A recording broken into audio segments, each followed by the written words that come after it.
একসময়ে টুংটাং শব্দে মুখরিত ছিল জামালপুরের ইসলামপুর উপজেলার কাশারিপাড়া। দেশের গণ্ডি পেরিয়ে বিশ্ব দরবারেও পরিচিত ছিল এই ঐতিহ্যবাহী কাঁসা শিল্প। তবে সময়ের পরিবর্তনে অস্তিত্ব সংকটে পড়েছে এই শিল্পটি। ইসলামপুরের উত্তর দরিয়াবাদ ফকিরপাড়া গ্রামে গড়ে ওঠে এই শিল্পকেন্দ্র।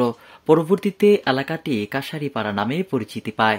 প্রায় 2 যুগ আগেও বিয়ে, আকিকা ও খতনা সহ নানা সামাজিক অনুষ্ঠানে উপহার হিসেবে কাঁসার তৈজসপত্র ছিল জনপ্রিয়। জন্ম তো নেই, আমার দাদাই করছে, আমার বাবা করছে, আমি করতেছি, আমার ছেলেকেও শিখাইতেছি। তাহলে এখানকার পরে 65 বছর বয়স হয়েছে, এখন আমি এখন এটা ধরে রাখছি। বাংলাদেশের ঐতিহ্য, বিশ্বের ঐতিহ্য, এটার মধ্যে কোনোদিন 2 নম্বরই চলে না। 1 নম্বর জিনিস তৈরি হইতেছে ইসলামের জন্য ঐতিহ্য ধরে রাখছি, কিন্তু আমরা এগিয়ে বের পেতেছি না। যে কোনো কারণ হচ্ছে পুঁজি নাই, কয়লার দাম বেশি, কাঁচামাল পাওয়া যায় না। কিন্তু বর্তমানে মেলামাইন ও প্লাস্টিকের সহজলভ্য পণ্যের বাজারে টিকে থাকতে না পেরে হারিয়ে যেতে বসেছে শত বছরের পুরনো এই শিল্প। কাঁচামালের দাম বেড়ে যাওয়ায় উৎপাদন খরচ বেড়েছে কয়েক গুণ। অন্যদিকে ক্রেতারা সেই তুলনায় মূল্য দিতে আগ্রহী নন।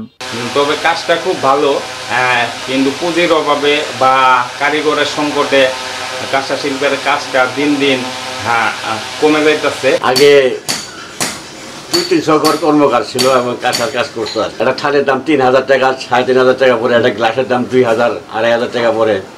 কাজে মানুষ ক্রয় ক্ষমতা কমে গেছে। শিল্প সংশ্লিষ্টরা জানান, গত 15 বছরে কাঁসা ও পিতলের দাম বেড়েছে প্রায় 10 গুণ। প্রতিযোগিতার বাজারে টিকে থাকতে না পেরে অনেকেই পেশা পরিবর্তন করতে বাধ্য হয়েছেন। বিশেষ করে হিন্দু সম্প্রদায়ের লোকজনই এই শিল্পে বেশি যুক্ত থাকলেও এখন তাদের সংখ্যা অনেক কমে গেছে। ইদানিং আমাদের কাঁসার জিনিসপত্রের দাম বাড়ার জন্য অনেক মানুষের ক্রয় ক্ষমতা বাইরে চলে গেছে, তাই এটা একটু কম কিনে যারা একটু ধনী তারাই কিনতে পারে। একটা থাল প্রায় 3000 টাকা, একটা গ্লাস 2000 টাকা, সবাই কিনতে পারে না। এটা আমাদের মার্কেটিং অসুবিধা।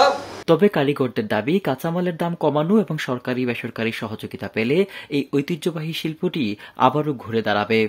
শিল্পটাকে জিআই পণ্য করার জন্য অলরেডি আমরা পেটেন্ট অধিদপ্তরে পাঠাই।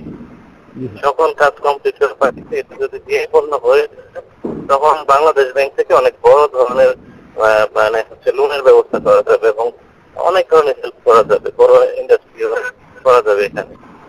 জিআইটা হয়ে গেলে তার আগে পর্যন্ত আমরা উপজেলা প্রশাসনের পক্ষ থেকে ওরা যদি যোগাযোগ করে সাপোর্ট করে যতটুকু সাপোর্ট দেওয়া যায়।